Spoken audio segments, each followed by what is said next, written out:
Assalamualaikum warahmatullahi wabarakatuh. Bersama lagi di channel Teguh History, tempat tutorial pendidikan. Kali ini saya akan membahas terkait dengan soal kompetensi teknis guru matematika P3K 2021. Nah, kebetulan untuk tes seleksi tahap 1 sudah selesai. Kali ini saya akan membahas materi atau soal yang sudah diujikan di tahap 1 berdasarkan wawancara yang sudah mengikuti tes. Nah, di antaranya nanti di sini saya akan menyajikan soal-soal yang kaitannya dengan materi matematika. Nah, di sini soal matematika yang disajikan itu diminta untuk menentukan soal dalam bentuk domainnya apa. Nah, materinya diantaranya yang sudah diteskan itu diantaranya yang pertama ada aljabar, ada bilangan, kemudian ada geometri atau pengukuran, selanjutnya ada aritmatika, ada kalkulus, ada peluang, dan lain-lain. Nah, semuanya itu kalau dipresentasikan soal untuk pedagogiknya itu ada sekitar 40%, sedangkan untuk yang bidang profesionalnya itu ada 60%. Nah, kali ini kita akan membahas secara tuntas ya, disajikan soal bersama dengan pembahasan. Nah, sebelum kita lanjut, seperti biasa saya mengajak teman-teman semuanya untuk mendukung channel Teguh History. Caranya dengan like, subscribe, dan komentar, serta share sebanyak-banyaknya jika ini memang bermanfaat untuk guru yang nanti akan mengikuti seleksi tahap yang kedua khususnya untuk guru matematika. Oke, langsung saja kita bahas. Let's go.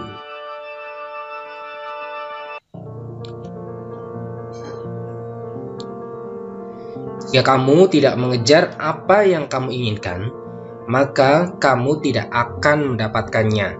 Jika kamu tidak bertanya, maka jawabannya adalah tidak. Jika kamu tidak melangkah maju, kamu akan tetap berada di tempat yang sama. Soal yang pertama. Suatu kompetensi dasar pada pembelajaran matematika kelas 11 adalah menganalisis sifat-sifat determinan dan inverse matriks berordo 2x2 dan 3x3. Nah, rumusan indikator yang sesuai dengan kompetensi dasar tersebut kecuali A. Menentukan adjoint matriks berordo 3x3, yang B. Mengidentifikasi matriks singular, C. Menentukan kofaktor matriks berordo 2x2, yang D. Menentukan minor matriks berordo 3x3, yang E. Memahami hubungan matriks identitas dengan inverse matriks. Mana nih yang tepat?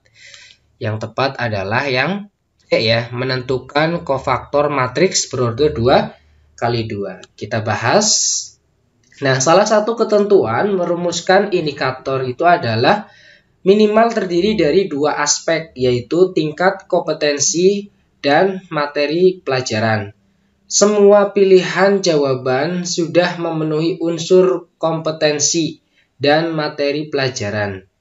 Jawaban C adalah jawaban yang kurang sesuai dengan kompetensi dasar tersebut karena kofaktor itu materi yang dibicarakan dalam materi menentukan inverse matriks berordo 3x3, bukan matriks berordo 2x2.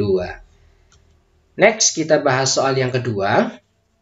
Satu indikator dari suatu kompetensi dasar pada pembelajaran geometri adalah menjelaskan panjang sisi suatu segitiga berdasarkan kesebangunan dua segitiga. Materi yang paling sesuai untuk mencapai indikator tersebut adalah yang A. Syarat kesebangunan dua segitiga, yang B. Pengertian kesebangunan dua segitiga, yang C. Ciri-ciri kesebangunan dua segitiga, yang D. Perbandingan sudut-sudut dua segitiga sebangun, yang E. Sifat-sifat kesebangunan dua segitiga. Nah, di sini adalah materi yang sesuai dengan capaian indikator. Nah, capaian indikator di sini kita melihatnya adalah materi pembelajaran geometri menjelaskan panjang sisi suatu segitiga berdasarkan kesebangunan dua segitiga. Nah, yang paling tepat adalah yang ya, sifat-sifat kesebangunan dua segitiga. Mari kita bahas. Nah, untuk bisa menjelaskan panjang sisi suatu segitiga berdasarkan kesebangunan dua segitiga, maka peserta didik tidak cukup hanya mempelajari pengertian, syarat, dan ciri-ciri kesebangunan dua segitiga. Akan tetapi, peserta didik harus mempelajari sifat-sifat kesebangunan dua segitiga. Nah, itu ya untuk soal yang nomor 2. Kita lanjut soal yang ketiga. Suatu indikator dari materi sistem koordinat ialah menentukan kedudukan garis yang sejajar dengan sumbu X. Media yang paling sesuai untuk digunakan dalam mempelajari dalam pembelajaran agar indikator tersebut tercapai ialah yang A, slide PowerPoint dengan gambar bidang koordinat dan sebuah garis yang melalui titik 2,0. Yang B, video pembelajaran yang menampilkan garis sejajar sumbu Y. Yang C, papan dengan koordinat dengan paku sebagai titiknya, serta sebuah benang dengan posisi tegak lurus terhadap sumbu Y. Yang D, lembar kerja terstruktur tentang tempat kedudukan titik pada bidang koordinat. Yang E, kertas manila yang terdapat gambar bidang koordinat serta sebuah garis yang melalui titik 0,5 dan 3,0. Nah, media yang paling sesuai untuk materi sistem koordinat yang tepat adalah yang D ya, lembar kerja terstruktur tentang tempat kedudukan titik pada bidang koordinat. Nah, itu ya. Kita bahas dulu. Nah, sesuai dengan prinsip pembelajaran matematika berdasarkan kurikulum 2013 bahwa pembelajaran itu harus bisa membawa peserta didik dari diberitahu ke mencari tahu tentang sesuatu. Nah, jawaban D ini adalah jawaban yang paling tepat. Karena dengan media tersebut, peserta didik diharapkan bisa mencari tentang kedudukan garis yang sejajar dengan sumbu X. Next, kita bahas soal yang keempat. Diketahui suatu indikator menghitung panjang garis singgung persekutuan luar dua lingkaran. Soal berikut yang paling tepat untuk mengukur capaian indikator tersebut ialah yang A, panjang garis singgung persekutuan luar dua buah lingkaran adalah 12 cm dan jarak dua titik pusat lingkaran tersebut adalah 13 cm. Jika panjang salah satu jari-jari lingkaran adalah 8 cm, luas lingkaran yang lain adalah. Nah, kemudian yang B, diketahui dua buah lingkaran dengan pusat di A dan B, masing-masing berjari-jari 34 cm dan 10 cm. Garis CD merupakan garis singgung persekutuan luar. Bila CD sama dengan 32 cm, panjang AB adalah yang C, 8 buah roda dililit dengan tali seperti gambar berikut. Masing-masing roda diameternya 14 cm. Tentukan panjang tali yang melilit roda-roda tersebut. Yang D, panjang jari-jari dua lingkaran adalah 29 cm dan 14 cm. Panjang garis singgung persekutuan luarnya 36 cm. Hitung jarak pusat kedua lingkarannya. Yang E, apakah yang dimaksud dengan garis singgung lingkaran luar dua lingkaran? Nah, mana ini? Ini yang tepat terkait dengan mengukur capaian indikator dengan materi menghitung panjang garis singgung persekutuan luar dua lingkaran. Nah, jawaban yang tepat adalah yang C ya. 8 buah roda dililit dengan tali seperti gambar berikut. Nah, kemudian masing-masing roda diameternya 14 cm. Tentukan panjang tali yang melilit roda-roda tersebut. Nah, pembahasannya, untuk mengetahui suatu indikator itu sudah tercapai atau belum, maka peserta didik perlu diukur apakah sudah mencapai indikator tersebut atau belum. Salah satunya dengan tes tulis. Tes yang dibuat harus mengukur kompetensi yang diharapkan oleh indikator tersebut. Indikator soal tersebut adalah peserta didik dapat menghitung panjang garis singgung persekutuan luar dua lingkaran soal yang implisit, menghitung panjang garis singgung persekutuan luar dua lingkaran, atau soal yang C maksudnya ya. Oke, kita lanjut soal yang kelima. Salah satu kompetensi yang harus dicapai oleh siswa SMP adalah menjelaskan dan melakukan operasi hitung bilangan bulat dan pecahan dengan memanfaatkan berbagai sifat operasi. Tujuan yang paling tepat dirumuskan adalah yang A, dengan cara diskusi siswa dapat menghitung hasil kali dua bilangan bulat menggunakan sifat pengurangan. Yang B, dengan menggunakan konsep pengurangan siswa dapat menghitung hasil bagi dua bilangan bulat. Yang C, siswa dapat menggunakan sifat ketertutupan pengurangan bilangan bulat untuk menentukan hasil bagi dua bilangan bulat. Yang D, siswa dapat menggunakan sifat asosiatif penjumlahan bilangan bulat dalam menyelesaikan suatu permasalahan. E, dengan cara diskusi, siswa dapat menentukan hasil kali dua bilangan bulat menggunakan konsep penjumlahan bilangan. Nah, di sini yang ditanyakan tujuan yang paling tepat ya, terkait dengan perumusan, terkait dengan menjelaskan atau melakukan operasi hitung bilangan bulat dan pecahan. Mana yang tepat nih? Yang tepat adalah yang C. Siswa dapat menggunakan sifat ketertutupan pengurangan bilangan bulat untuk menentukan hasil bagi dua bilangan bulat. Nah, pembahasannya terdapat 4 unsur pokok dalam perumusan tujuan pembelajaran, yaitu memuat A, B, C, D. Nah, ini singkatan dari audience, behavior, condition, sama degree. Nah, penulisan tujuan tidak harus urut ya, A, B, C, D. Nah, tujuan minimal memuat unsur A dan B, yaitu audience sama behavior. Semua option soal yang tadi barusan atau di atas sudah memuat unsur A, B, C ya. Jawaban A, B dan E ini kurang tepat ya, karena tidak sesuai komponen behavior dan condition. Jawaban D tidak sesuai dengan indikator yang ada. Jadi jawaban yang tepat adalah yang C. Berikutnya soal yang ke-6. Untuk membelajarkan konsep bentuk aljabar secara berurutan sebaiknya dimulai dari A, menginterpretasikan kalimat sehari-hari ke dalam bentuk matematika, kemudian mencontohkan bentuk aljabar, mengklasifikasikan bentuk aljabar, menentukan ciri bentuk aljabar, mendefinisikan bentuk aljabar, menyelesaikan permasalahan. Nah, kemudian yang B, menginterpretasikan kalimat sehari-hari ke dalam bentuk matematika, mencontohkan bentuk aljabar, mendefinisikan bentuk aljabar, mengklasifikasikan bentuk aljabar, menentukan ciri bentuk aljabar, menyelesaikan permasalahan. Kemudian yang C, menginterpretasikan kalimat sehari-hari ke dalam bentuk matematika, mencontohkan bentuk aljabar, mendefinisikan bentuk aljabar, menentukan ciri bentuk aljabar, mengklasifikasikan bentuk aljabar, menyelesaikan permasalahan.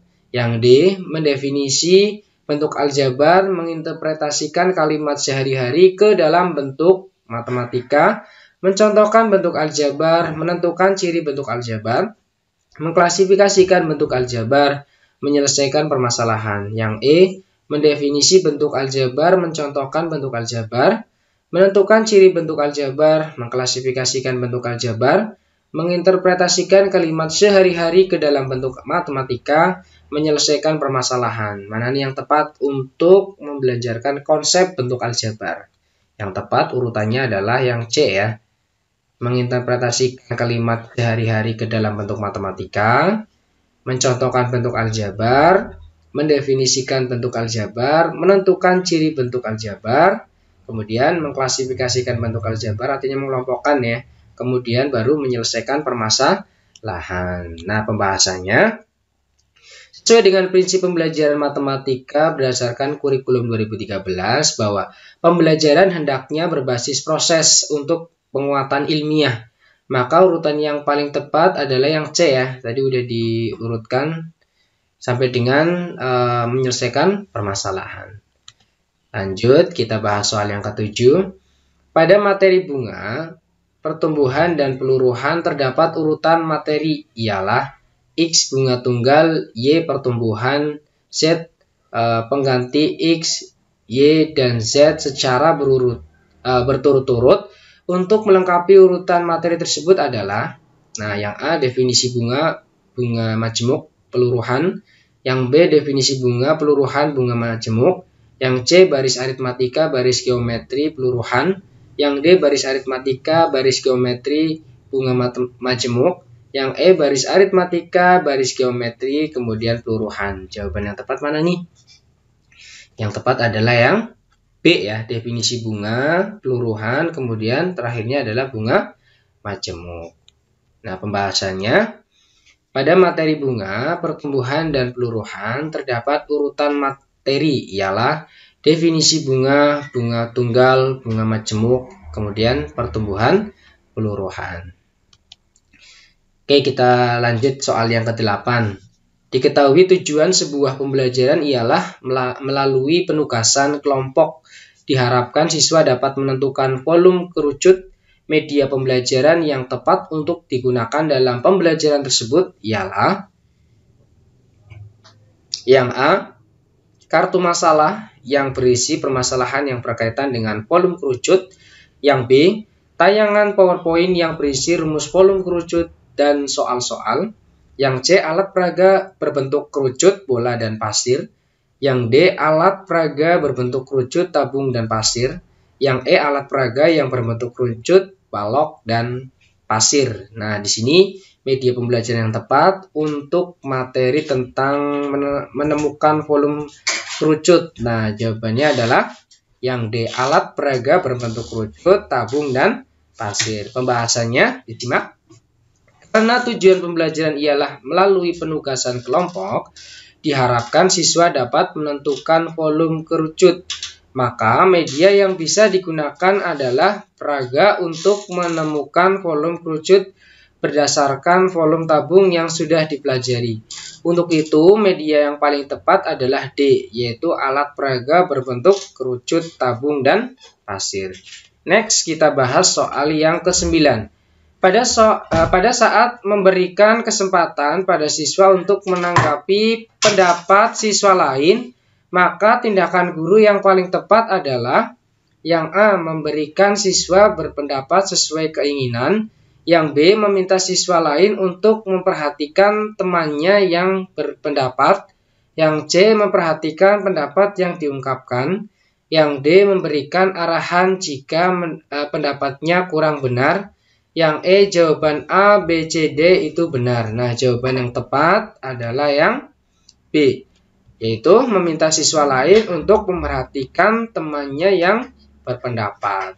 Nah, pembahasannya, perhatikan, pada saat memberikan kesempatan pada siswa untuk menanggapi pendapat siswa lain, maka tindakan guru yang paling tepat adalah yang B ya, jawaban yang B, yaitu meminta siswa lain untuk memperhatikan temannya yang berpendapat. Oke, kita lanjut soal yang ke-10. Ketika kegiatan tanya jawab di kelas, beberapa siswa di kelas Bu Kevi mengidentifikasi bahwa Jajar Genjang merupakan anggota dari himpunan trapesium. Nah, langkah awal yang paling tepat dilakukan Bu Kevi untuk merespon hal ini adalah, nah, yang A, bertanya kepada siswa apa syarat keanggotaan suatu himpunan. Yang B, bertanya kepada siswa mengapa bukan trapesium yang merupakan anggota himpunan Jajar Genjang. Yang C, bertanya kepada siswa apa pengertian Jajar Genjang dan apa pengertian trapesium. Yang D, memberi tugas kepada siswa menggambar Jajar Genjang dan menggambar trapesium. Yang E, memberi tugas kepada siswa menuliskan ciri-ciri Jajar Genjang dan trapesium. Jawaban yang tepat yang mana nih? Yang jelas yang E ya, bertanya kepada siswa apa pengertian Jajar Genjang dan apa pengertian trapesium. Pembahasannya, beberapa siswa di kelas Bu Kevi mengidentifikasi bahwa Jajar Genjang merupakan anggota dari himpunan trapesium. Nah, untuk memberikan scaffolding sesuai dengan kesulitan yang dialami siswa, maka guru harus mengetahui sumber kesalahan jawaban siswa itu apa. Nah, untuk itu jawaban yang tepat adalah yang C, yaitu bertanya kepada siswa apa pengertian jejer genjang dan apa pengertian trapesium agar masalahnya diketahui. Nah, demikian yang bisa saya share, yang bisa saya berikan ke teman-teman untuk persiapan mengikuti seleksi P3K tahap yang kedua ya. Jangan risau, jangan berkecil hati. Yang di tahap 1 belum lulus, masih ada kesempatan tahap 2 ya. Semoga di tahap 2 nanti yang mengikuti bisa lulus dan dinyatakan masuk menjadi pegawai P3K ya. Kemudian jika ada teman-teman yang mau memberikan komentar ya atau soalnya mirip dengan soal yang tahap 1, silakan bisa ditulis di kolom komentar. Demikian, see you next time.